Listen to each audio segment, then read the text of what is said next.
नमस्कार, मैं टेट पर आपका स्वागत है। झारखंड जीके की जो ऑब्जेक्टिव सीरीज स्टार्ट की गई थी, उसी सीरीज़ को आगे बढ़ाते हुए आज चौथे क्लास पर बात करेंगे। आज के क्लास का टॉपिक है झारखंड का धरातलीय स्वरूप। झारखंड के धरातलीय स्वरूप से जितने भी महत्वपूर्ण प्रश्न होंगे, उन सारे प्रश्नों को आज की क्लास में देखेंगे। आइए क्लास की शुरुआत करते हैं और पहला प्रश्न लेते हैं। पाट का शाब्दिक अर्थ है। झारखंड क्षेत्र में जो पाट क्षेत्र है, यानी कि झारखंड का पश्चिमी भाग में, जिसमें लोहरदगा, लातेहार और गुमला आता है, वह कह रहा है कि इस पाट का अर्थ क्या होता है। तो पाट शब्द का शाब्दिक अर्थ क्या होता है? त्रिभुजाकार जमीन, चकोर जमीन, उबड़ खाबड़ जमीन या समतल जमीन। तो पाट का मतलब होता है समतल जमीन। और पाट क्षेत्र झारखंड के किस क्षेत्र को कहते हैं? तो झारखंड का पश्चिमी क्षेत्र, जिसमें मुख्य रूप से 3 जिला आता है, लातेहार, लोहरदगा और गुमला। क्वेश्चन क्या है कि पाट का शाब्दिक अर्थ क्या होता है? तो पाट का शाब्दिक अर्थ होता है समतल भूमि, यानी कि प्लेन जमीन। दूसरा क्वेश्चन लेते हैं। दूसरा क्वेश्चन है कि पाट क्षेत्र के ऊपरी भाग को क्या कहते हैं? पाट क्षेत्र में जो जमीन होता है, 2 भाग है, एक ऊपरी भाग, एक निचला भाग। तो ऊपरी भाग को क्या कहते हैं? तो पाट क्षेत्र में ऊपरी भाग को टांड कहते हैं, टांड। तो इसका सही आंसर होगा टांड। अगला प्रश्न है, पाट क्षेत्र के निचले भाग को क्या कहते हैं? तो पाट क्षेत्र के निचले भाग को दोन कहते हैं। पाट क्षेत्र के ऊपरी भाग को टांड कहते हैं और पाट क्षेत्र के निचले भाग को दोन कहते हैं। तो इसका सही आंसर होगा ऑप्शन ए, दोन। अगला प्रश्न है, निम्न में से कौन सी नदी पाट क्षेत्र से निकलती है? तो कौन सी नदी पाट क्षेत्र से निकलती है? ऑप्शन ए है शंख नदी, ऑप्शन बी है सोन नदी, ऑप्शन सी है अजय नदी, ऑप्शन डी है स्वर्णरेखा नदी। तो इसमें सही आंसर होगा ऑप्शन ए, क्योंकि शंख नदी कहाँ से निकलती है? चैनपुर गुमला से। और इसका सही आंसर होगा शंख नदी। और पाट क्षेत्र के अंदर 3 जिला आता था, लातेहार, लोहरदगा और गुमला। तो इसमें जो 4 नदी ऑप्शन दिया हुआ है, या 4 नदी में गुमला से एक ही नदी निकल रही है, केवल शंख नदी पाट क्षेत्र में आता है, गुमला। तो इसलिए इसका सही आंसर हो जाएगा ऑप्शन ए, शंख नदी। अगला प्रश्न लेते हैं, पारसनाथ की पहाड़ी किस नदी घाटी के निकट अवस्थित है? पारसनाथ की पहाड़ी किस नदी घाटी के निकट अवस्थित है? स्वर्णरेखा नदी, दामोदर नदी, कोयल नदी या बराकर नदी? तो पहले समझिए पारसनाथ की पहाड़ी है कहाँ? गिरिडीह जिला में। और गिरिडीह जिला में इन चारों नदियों में सबसे फेमस है बराकर, जिसका संबंध गिरिडीह जिला से है। तो पारसनाथ की पहाड़ी किस नदी के निकट होगी? बराकर नदी के निकट। तो इसका सही आंसर हो जाएगा ऑप्शन डी, बराकर नदी। अगला प्रश्न लेते हैं, झारखंड के छोटानागपुर क्षेत्र की औसत ऊंचाई कितनी है? झारखंड के छोटानागपुर क्षेत्र की औसत ऊंचाई कितनी है? तो इसका सही आंसर हो जाएगा ऑप्शन सी, 760 मीटर। छोटानागपुर क्षेत्र की औसत ऊंचाई है 760 मीटर। अगला प्रश्न है, झारखंड के पाट क्षेत्र की भौगोलिक आकृति किस प्रकार की है? झारखंड के पाट क्षेत्र की भौगोलिक आकृति त्रिभुजाकार है। कौन से आकार की है? त्रिभुजाकार का है पाट क्षेत्र। तो इसका सही आंसर हो जाएगा ऑप्शन बी, त्रिभुजाकार। अगला प्रश्न लेते हैं, झारखंड का सबसे ऊंचा पाट क्षेत्र कौन सा है?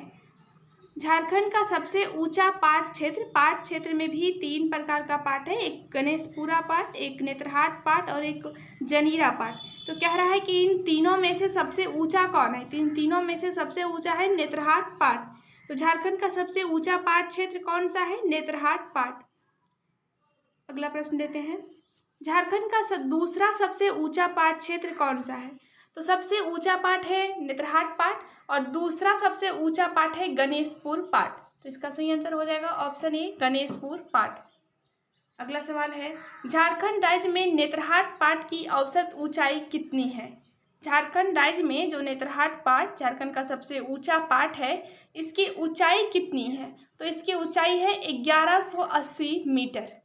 कितनी ऊंचाई है? 1180 मीटर नेत्रहाट पाट की ऊंचाई है। और पाट का मतलब क्या होता है?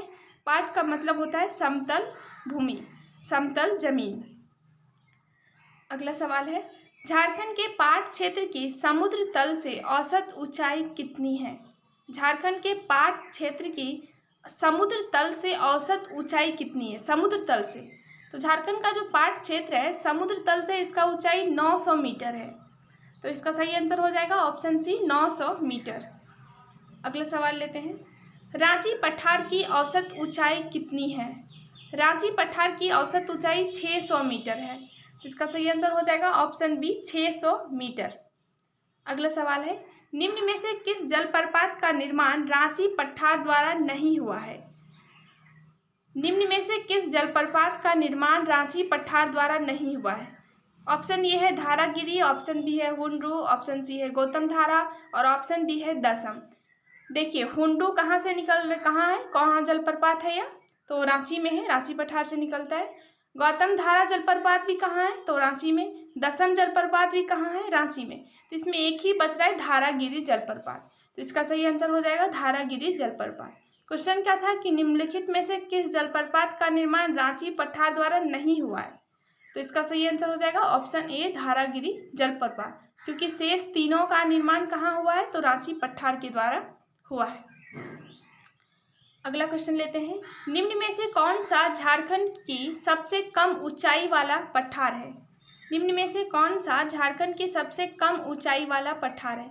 तो झारखंड में सबसे कम ऊंचाई वाला पठार निचला हजारीबाग का पठार है। हजारीबाग पठार को दो भागों में बांटा गया था, ऊपरी हजारीबाग का पठार और निचला हजारीबाग का पठार। निचला हजारीबाग के पठार को गिरिडीह का पठार भी कहते हैं, जिसमें पारसनाथ पर्वत आता है। तो सबसे कम ऊंचाई वाला पठार कौन सा है? निचला हजारीबाग का पठार। अगला सवाल लेते हैं, झारखंड के किस पठार को बाह्य पठार के नाम से भी जाना जाता है? तो देखिए निचला हजारीबाग का जो पठार है ना, इसी को बाह्य पठार कहते हैं। तो इसका सही आंसर हो जाएगा निचला हजारीबाग का पठार। अगला सवाल लेते हैं, झारखंड का प्रसिद्ध पारसनाथ पहाड़ी किस पठारी क्षेत्र का भाग है? अभी बताएं कि पारसनाथ पर्वत निचला हजारीबाग पठार के अंतर्गत आता है। तो क्वेश्चन क्या है कि हजारीबाग का प्रसिद्ध पारसनाथ पहाड़ी किस पठारी क्षेत्र का भाग है? तो निचला हजारीबाग का पठार। तो इसका सही आंसर हो जाएगा ऑप्शन डी। अगला सवाल लेते हैं, झारखंड का निचला हजारीबाग का पठार किस प्रकार के चट्टानों से निर्मित है? बॉक्साइट से, लोअयस के, पाइरोक्सी से या चूना पत्थर से? तो झारखंड का जो निचला हजारीबाग का पठार है, जिसे बाह्य पठार भी कहते हैं, यह पठार पाइरोक्सी से निर्मित है। किससे? पाइरोक्सी से। तो इसका सही आंसर हो जाएगा ऑप्शन सी पाइरोक्सी। अगला सवाल लेते हैं, राजमहल पहाड़ी क्षेत्र के नुकीली पहाड़ियों को किस स्थानीय नाम से जाना जाता है? राजमहल पहाड़ी क्षेत्र के नुकीली पहाड़ियों को किस स्थानीय नाम से जाना जाता है? तो राजमहल पहाड़ी में दो प्रकार का पहाड़ी पाया जाता है, एक नुकीली और एक गुंबदनुमा। तो यहाँ जो नुकीली पहाड़ी रहता है उसे टोंगरी कहते हैं। तो इसका सही आंसर हो जाएगा ऑप्शन डी टोंगरी।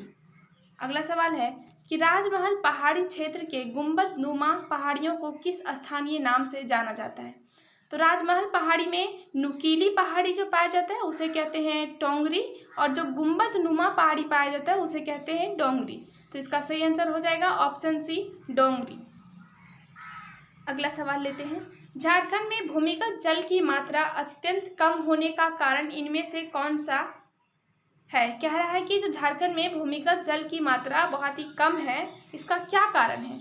ऑप्शन ये दिया हुआ है कि आर्कियनकालीन चट्टानों की अधिकता होना, मृदा की छिद्रता का कम होना, पठारी ढाल का पाया जाना, उपरोक्त सभी। तो इसका सही आंसर हो जाएगा उपरोक्त सभी। झारखंड में जो भूमिगत जल की मात्रा बहुत ही कम है, इसका क्या क्या कारण है? तो पहला कारण है कि यहाँ आर्कियनकालीन चट्टान बहुत अधिक है, जिससे जमीन में पानी कम है। दूसरा है कि यहाँ की जो मृदा, जो मिट्टी है, उसमें छिद्रता कम है। और तीसरा कारण है वह है कि पठारी ढाल का पाया जाना। तो इसमें से इसका सही आंसर हो जाएगा ऑप्शन डी उपरोक्त सभी।